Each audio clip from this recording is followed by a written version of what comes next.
Di Eropa yang saya tahu, mengapa jumlah Muslim itu semakin membengkak, itu karena kita dakwahnya keluar. Kalau kita di Indonesia kan beda, dakwahnya ke dalam. Ke dalam lebih intensif, sementara yang di luar keluar jarang. Jadi yang ribut itu di dalam dulu, sampai diributkan di dalam, sehingga keluarnya, dakwah keluar nggak nyampe. Sementara yang di Indonesia, mereka itu dakwah internal itu jarang, tapi dakwah keluar luar biasa. Makanya sekarang jumlah Kristen semakin tambah atau semakin tipis sekarang? Jumlah Kristen di Indonesia semakin bertambah atau semakin menipis? Nah, semakin bertambah. Jumlah Muslim di Indonesia semakin bertambah atau semakin berkurang?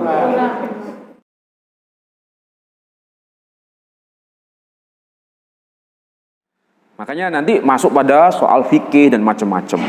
Makanya saya berharap dengan cara pemahaman seperti itu, umat Islam itu legowo untuk berbeda tapi dalam koridor syariah, ya, berbeda dalam koridor syariah. Contohnya begini, memahami ayat Quran, memahami hadis, hadisnya sama, ayat Qurannya sama, tapi ketika menafsirkan bisa berbeda. Makanya ada ulama-ulama madhab. Contoh, kalau dalam masalah fikih, kan ada Allahu Akbar di sini, ya, Allahu Akbar di atas pusar, Allahu Akbar di bawah pusar. Jangan menganggap mana yang saya yang paling baik, kamu salah. Jangan. Ini harus diajarkan kepada ummah. Supaya apa?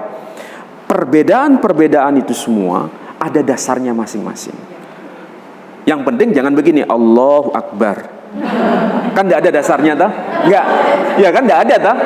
Ayatnya tidak ada, hadisnya juga enggak ada. Nah, itu yang kita harus luruskan. Tapi kalau senyampang ada hadisnya, ada ayatnya, sudah kita bersama-sama. Itu yang namanya ukhuwah Islamiyah. Itu yang harus kita tebarkan di dalam pengajian. Jangan sampai kacamata kuda. Saya khawatir sekarang ada yang pengajiannya itu pokoknya kalau nggak begini ini salah semua. Itu yang bahaya. Pokoknya begini, yang nggak begitu salah. Iya. Jadi saya kebetulan warga Muhammadiyah, tapi saya tidak gampang menyalahkan yang lain. Supaya apa? Ukhuwah Islamiyah itu nomor 1. Kemudian pilihan mana yang mantap itu masing-masing. Mana yang mantap, ya? Mana yang mantap menurut kita masing-masing. Tentu dengan hujjah. Hujjah itu dengan dalil-dalil yang kuat, Jadi ada 3 tahapan. 1, baca tartil. 2, terjemahannya. 3, tafsirnya. Nah, ini. Baru yang level keempat, mengajarkan. Mengajarkan itu bukan, Ustaz, saya ini kan bukan ustadzah.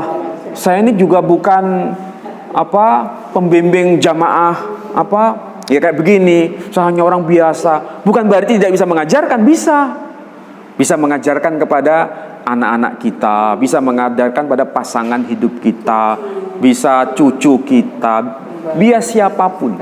Pokoknya sebelum kita dipanggil oleh Allah Subhanahu wa taala, jadilah daiyah sesuai yang kita bisa. Jadi bukan hanya ustadz, pokoknya dakwah. Saya ini punya teman akrab, ya nggak apa didakwahi. Mereka aja dakwah kepada kita. Boleh nggak saya dakwah kepada itu yang non muslim untuk mengajarkan ini Quran, yang salah-salah itu saya luruskan? Bisa, asal kita punya pengetahuan. Bisa. Semua punya tugas. Iya. Kalau muslim suka. Kalau mereka nah itu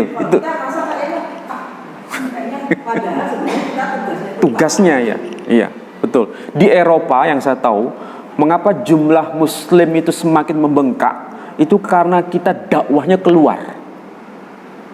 Kalau kita di Indonesia kan beda, dakwahnya ke dalam lebih intensif, sementara yang di luar keluar jarang. Jadi yang ribut itu di dalam dulu, sampai diributkan di dalam, sehingga keluarnya, dakwah keluar nggak nyampe. Sementara yang di Indonesia, mereka itu dakwah internal itu jarang, tapi dakwah keluar luar biasa. Makanya sekarang jumlah Kristen semakin tambah atau semakin tipis sekarang?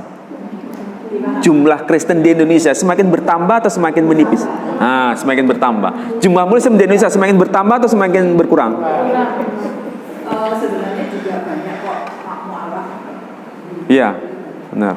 Jadi kalau dikatakan jumlah Muslim ini berkurang, ya kurang tepat juga. Ada yang bertambah, tapi ada juga umat Islam yang jadi korban itu ada. Jadi kita dakwah bisa ke dalam dan keluar. Kalau keluar itu sebetulnya harus. Ke dalam jangan asobiyah. Tahu maksudnya asobiyah itu? Jangan merasa paling bener dewe. Nah, senyampang ada dalilnya, ya kita nafsi-nafsi. Caranya Pak, apakah selama ini ada langkah-langkah yang pasti bahwa untuk untuk mencegah adanya kristenisasi, suatu yang maaf kalau dari mereka itu kan betul-betul fokus, misalnya ada lembaga yang khusus memang untuk menarik mereka menjadi seorang Nasrani, tapi di Muhammadiyah NU apakah ada yang fokus seperti itu? Karena termasuk lahirnya Yayasan Atfatul Qalbi dari itu. Tanya sama Ustaz saya, bagaimana NU, bagaimana Muhammadiyah, kami juga didampingi sama Pak Rosid namanya. Sudah berbuat aja di yayasan begitu. Nah, kan ini penting sebenarnya Pak, karena mereka begitu kencangnya, termasuk dalam perjodohan, dia harus ke anaknya Ustaz ini, Ustaz kan seperti dia mereka tuh betul di fokus gitu. Nah, kita sendiri apakah melakukan ini Muhammadiyah sama NU nya? Karena ini termasuk lembaga yang besar gitu Pak di Indonesia. Kalau di Muhammadiyah, lahirnya Muhammadiyah itu kan dalam rangka untuk membendung kristenisasi waktu itu. Kiai Haji Ahmad Dahlan. Bukan hanya kristenisasi, kalau nggak salah untuk pendidikan. Yang apa ya istilahnya? Iya. Jadi implementasi Quran secara aspek sosial itu diusung. Kedua juga kristenisasi waktu itu juga diupayakan tuh dia ada pembendungan. Itu lahirnya Muhammadiyah. Sampai sekarang di Muhammadiyah itu adalah namanya lembaga berkaitan dengan kristologi itu ada sampai sekarang, pembinaan itu. Jadi ustadz-ustadz yang bergerak dalam hal konteks kristologi itu selalu ada regenerasi, selalu. Misalnya begini, ini ada regenerasi. Saya murid langsung dari Kiai Haji Abdullah Wasi'an yang sudah wafat, ya. Kemudian beliau muridnya dari Kiai Haji Mas Mansur. Kiai Haji Mas Mansur muridnya dari Kiai Minangkabawi dari Padang, Minangkabawi. Kemudian sampai ke atas, termasuk Kiai Saleh Darat itu gurunya dari Kiai Haji Mas Mansur. Jadi ini nasab garis perguruan kalau bahasa kita lah. Nah, kayak gitu. Itu upaya kristologi diajarkan. Dan kalau di NU yang saya tahu itu hanya Kiai siapa itu Agus Sunyoto yang sudah wafat. Nah, apakah setelah beliau itu ada generasinya saya tidak tahu. Tapi yang jelas di NU lebih konsentrasi ke fikih yang lebih banyak. Kalau ke kristologi tidak begitu banyak.